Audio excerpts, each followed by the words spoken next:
एक राजा युद्ध में हार गया था। उसके सभी सैनिक मारे जा चुके थे। राजा किसी तरह अपनी जान बचाकर जंगल में भाग गया। सैनिक उसका पीछा कर रहे थे। वह बचने के लिए एक गुफा में छिप गया। सैनिक राजा को जंगल में खोजते खोजते उस गुफा तक पहुंच गए। गुफा के अंदर राजा को ढूंढा, लेकिन सैनिक उसे ढूंढ नहीं सके।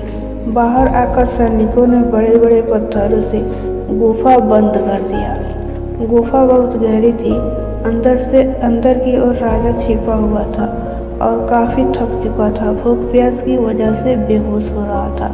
उसके शरीर में ताकत भी नहीं बची थी। शत्रु सैनिक गुफा बंद करके वहां से चले गए तो राजा अंदर बैठा बैठा सोच रहा था कि अब तो उसका जीवन खत्म हो गया। वह गुफा से कभी बाहर नहीं निकल पाएगा। राजा निराश हो चुका था।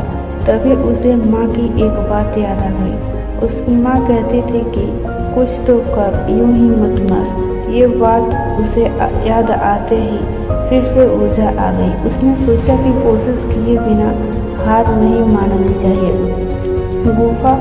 राजा गुफा के द्वार से पत्थरों को हटाने का काम शुरू किया। कड़ी मेहनत के बाद राजा ने बड़े बड़े पत्थर खिसका दिए। किसी तरह राजा ने बाहर निकलने की थोड़ी सी जगह बना ली थी।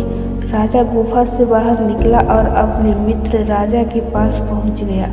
मित्र राजाओं की मदद से उसने शत्रुओं को पराजित कर दिया और अपना राज्य वापस प्राप्त कर लिया। इस कहानी से हमें यही सीख मिलती है कि हमें सफलता मिलने तक हार नहीं माननी चाहिए। जिस पर हम हार मान जाते हैं उसी समय असफल हो जाते हैं।